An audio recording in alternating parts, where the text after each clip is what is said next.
Era uma imagem fugaz, não mais do que uma sombra a atravessar uma rua estreita portuguesa, numa noite quente de primavera. Um homem, vestido de escuro, a andar rapidamente com uma criança pequena nos braços. Os pés descalços da criança balouçavam sem vida, o seu pijama claro a brilhar suavemente sob a luz fraca. Para a maioria, poderia ter parecido comum. Um pai a levar a sua filha sonolenta para a cama. Mas para Jane Tanner, aquele vislumbre tornar-se-ia o testemunho mais controverso num dos mistérios mais infames do mundo. O desaparecimento de Madeleine McCann, de 3 anos. A 3 de maio de 2007, os McCann, uma família britânica de férias na Praia da Luz, Portugal, viveram uma tragédia que iria reverberar por todo o globo. Madeleine desaparecera da sua cama no apartamento 5A do Resort Ocean Club. Sem entrada forçada, sem pedido de resgate, sem rastro definitivo. O que restou foi pânico, confusão e uma linha temporal que os investigadores dissecariam durante anos. E no centro dessa frágil linha temporal estava Jane Tanner, uma turista comum, uma amiga a jantar com os McCann, que se tornou a única pessoa a descrever um rapto em curso. As suas palavras pintaram um quadro tão vívido que preencheram o vazio deixado pela ausência de provas. Sem Tanner, a história poderia ter permanecido como um mistério trágico, incerto na sua forma e direção. Com ela, o desaparecimento transformou-se numa narrativa de sequestro, veiculada nas manchetes, amplificada em conferências de imprensa, gravada no imaginário público. Mas as questões persistiram desde o início. Por que é que mais ninguém viu o homem que ela descreveu? Mesmo que outros estivessem na mesma rua ao mesmo tempo? Por que é que ela não deu o alarme imediatamente, esperando em vez disso até depois de o caos ter eclodido? E por que é que o seu relato pareceu evoluir, ganhando detalhes à medida que os dias passavam? Estas questões permanecem tão assombrosas como a própria noite. O avistamento de Jane Tanner foi ou um momento fugaz de verdade que definiu a história, ou uma frágil ilusão que enganou o mundo. Esta noite, entramos naquela noite na Praia da Luz, refazendo os passos, as palavras e as contradições que continuam a ensombrar o desaparecimento de Madeleine McCann. Para entender o poder do testemunho de Jane Tanner, precisamos de regressar àquela noite de maio de 2007, ao sossegado resort costeiro da Praia da Luz, onde um grupo de amigos britânicos, conhecidos como os Tapas 7, se reuniram para o que deveria ter sido um jantar de férias comum.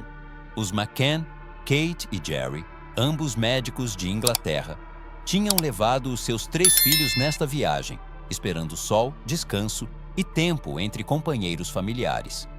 O apartamento 5A, a sua casa temporária, ficava no rés do chão, a uma curta caminhada da piscina e do pequeno restaurante Tapas Bar, onde os adultos planeavam as suas noites juntos.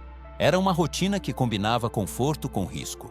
Cada casal deitava os seus filhos nos apartamentos próximos, depois jantava em grupo, deixando as portas destrancadas para fácil acesso. Para aliviar as suas consciências, conceberam um sistema de rotação. A cada 20 a 30 minutos, um dos pais deixava a mesa, voltava ao apartamento e verificava silenciosamente as crianças a dormir.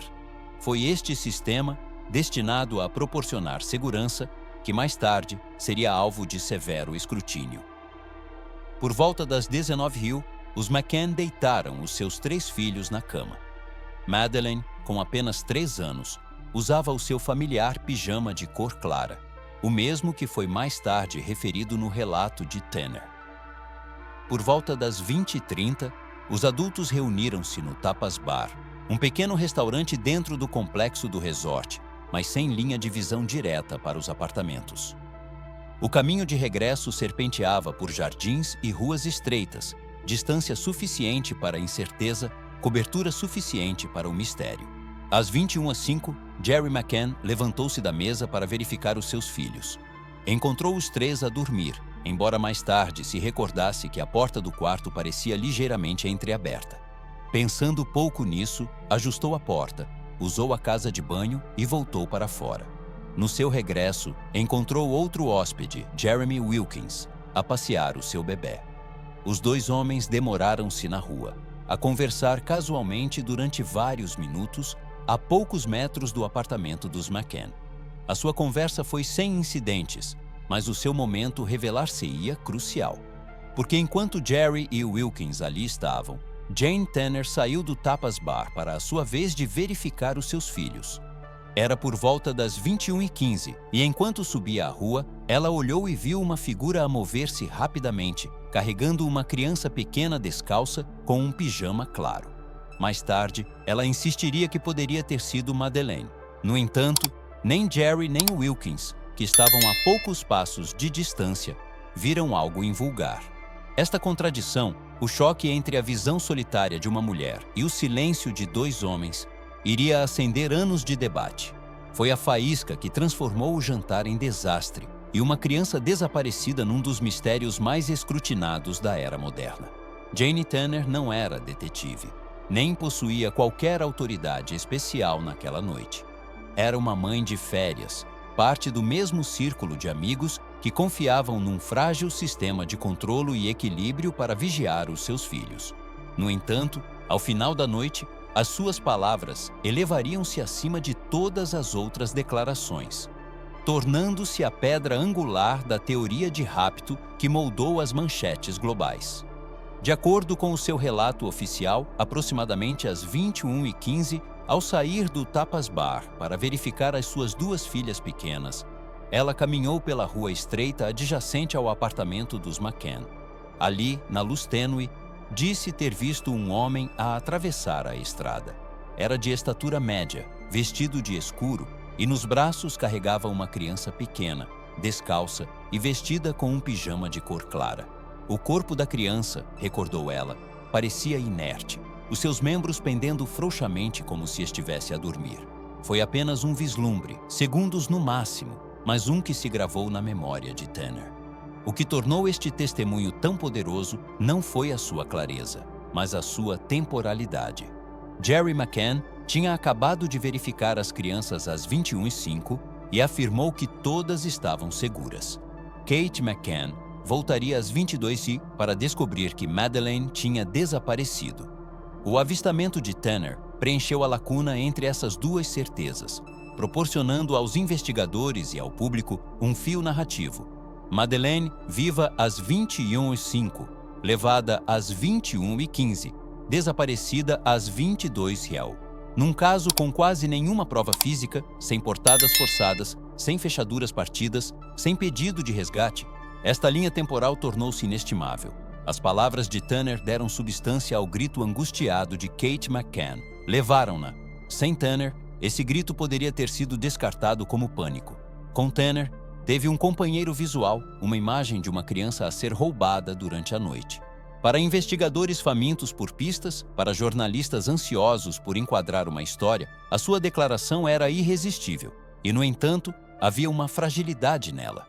Ela era a única pessoa que afirmou ter visto este suposto raptor. Nenhum funcionário do resort, nenhum vizinho que passava, e nem mesmo Jerry ou Jeremy Wilkins, que estavam a poucos metros de distância, relataram ter visto tal figura. Essa exclusividade elevou o seu relato, mas também o expôs à dúvida. Teria sido ela a única testemunha que vislumbrou a verdade? Ou terá ela interpretado mal algo comum, um pai a levar o seu filho de volta do jantar? No entanto, o seu testemunho definiu a direção da investigação. A narrativa de rapto não surgiu de vestígios físicos ou da ciência forense. Surgiu da breve e solitária observação de Jane Tanner. Durante anos, esses poucos segundos numa rua portuguesa seriam repetidos em jornais, briefings policiais e documentários como se fossem factos, mesmo que a sua fiabilidade permanecesse incerta. Desde o início, pairaram dúvidas sobre o avistamento de Jane Tanner. A contradição mais gritante residia na presença de outros dois homens, Jerry McCann e Jeremy Wilkins, a poucos metros do local que ela descreveu. Jerry tinha saído do apartamento 5A por volta das 21h10, encontrou Wilkins na rua e os dois permaneceram ali durante vários minutos. A sua linha de visão deveria ter se sobreposto à de Tanner. No entanto, nenhum deles se recordou de ver um homem a carregar uma criança. Para os investigadores, esta não era uma discrepância menor. Atingia diretamente a credibilidade das suas palavras. Igualmente preocupante foi o comportamento de Tanner naquela noite. Se ela tinha visto algo incomum, por que não deu o alarme imediatamente? Ela regressou ao Tapas Bar, verificou os seus próprios filhos e não disse nada. Só depois das 22 réu, quando Kate McCann regressou em pânico a declarar que Madeleine tinha desaparecido, é que Tanner revelou o seu avistamento. Este atraso lançou uma longa sombra sobre o seu testemunho, sugerindo que este poderia ter sido moldado pela retrospectiva, em vez de uma observação pura. A sua descrição também mudou ao longo do tempo. Na sua primeira declaração, ela ofereceu apenas detalhes vagos. Um homem de roupa escura a carregar uma criança com pijama claro. À medida que os dias passavam, o seu relato tornou-se mais elaborado. Ela falou da forma como os membros da criança pendiam frouxamente, o corte do pijama, chegando a sugerir que se assemelhavam aos que Madeleine estava a usar. Para os céticos, esta evolução parecia menos um aprimoramento da memória e mais um alinhamento narrativo com factos já conhecidos. A memória de testemunhas oculares é notoriamente frágil, e o relato de Tanner apresentava todas as características dos seus limites. O avistamento foi fugaz, com pouca luz e filtrado pela mentalidade casual de uma noite de férias. Não teria sido incomum ver um pai a carregar um bebê sonolento pelos caminhos do resort. Por que então a sua observação assumiu um peso tão monumental? Porque não havia outras provas, sem impressões digitais, sem pegadas, sem entrada forçada. Toda a teoria do rapto dependia de uma única voz. Esta dependência tornou o seu testemunho poderoso e precário. Para os apoiantes, ela era a testemunha ocular crucial, a única pessoa que vislumbrou o raptor. Para os críticos, ela era o elo mais fraco, uma testemunha não fiável, cujas palavras criaram mais perguntas do que respostas. Na ausência de corroboração, a sua história tornou-se ou a pista mais importante ou a distração mais perigosa. À medida que as horas se transformavam em dias, o testemunho de Jane Tanner tornou-se tanto o ponto central como o problema da investigação. Para a polícia portuguesa, conhecida como Polícia Judiciária, o seu avistamento foi menos um avanço do que um enigma. O inspetor-chefe Gonçalo Amaral, liderando a investigação inicial, era profundamente cético.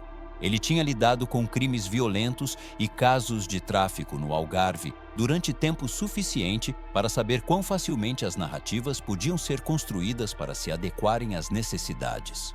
Para ele, as palavras de Tanner pareciam demasiado convenientes, demasiado perfeitamente cronometradas, encaixando-se na lacuna entre a verificação de Jerry às 21h05 e a descoberta de Kate às 22 como um ato encenado.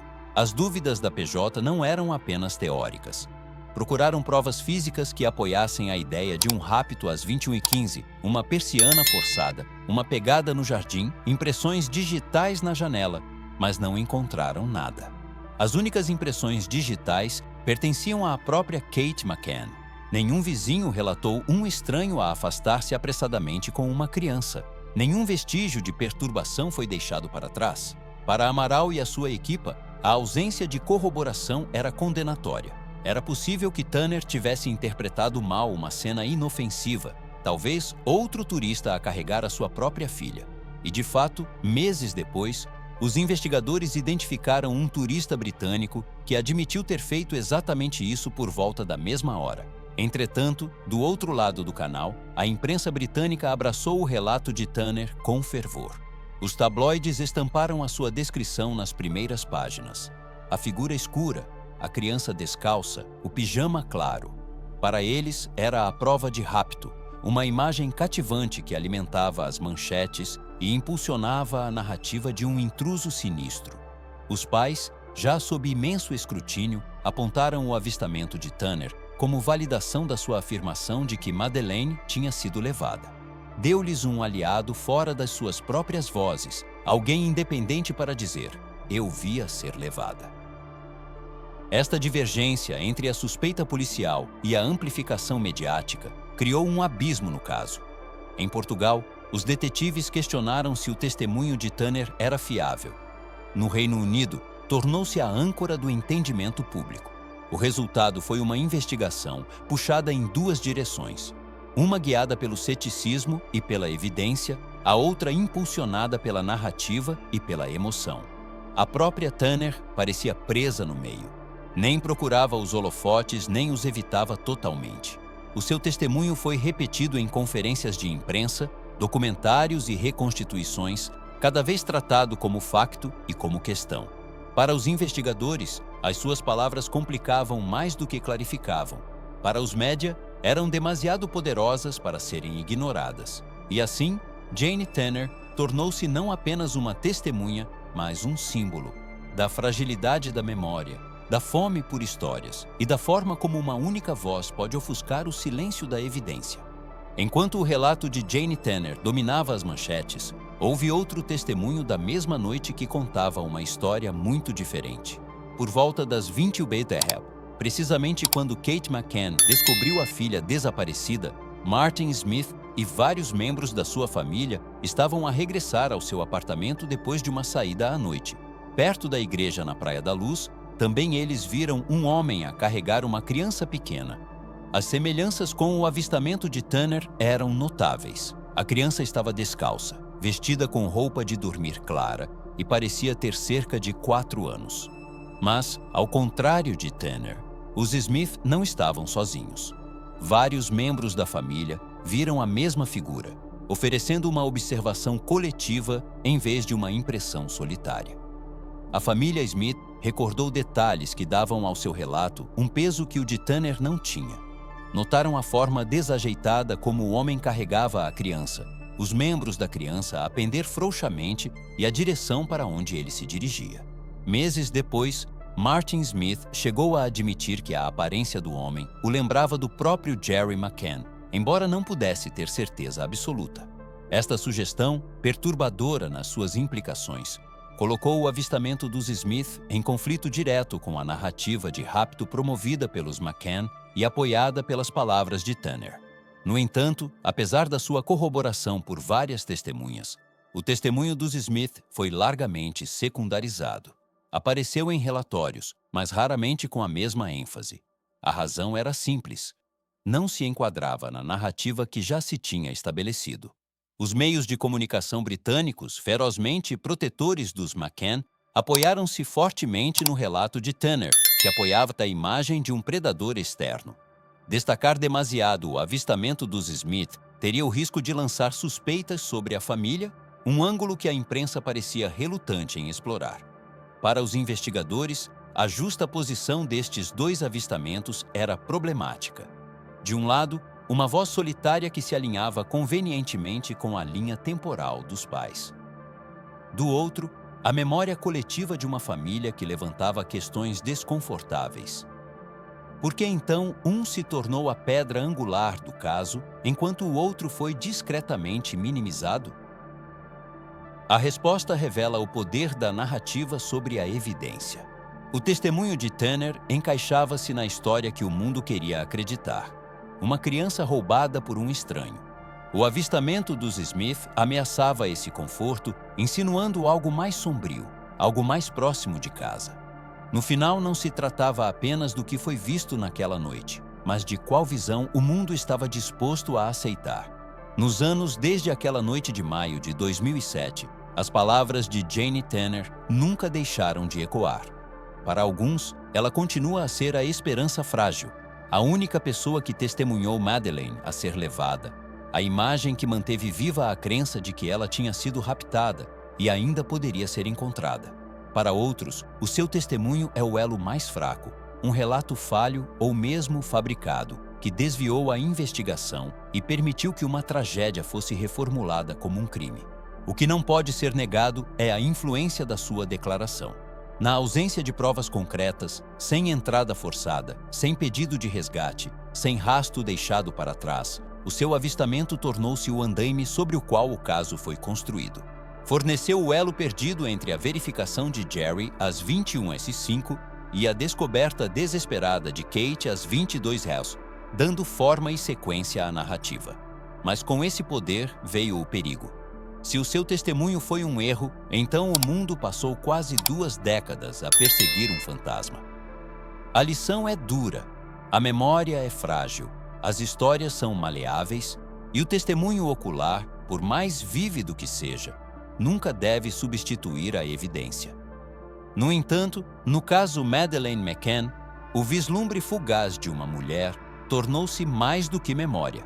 Tornou-se um símbolo do desespero em acreditar num rapto em vez de um acidente, da forma como os meios de comunicação agarram uma imagem para vender uma história, e de como uma única voz pode inclinar a balança entre culpa e inocência.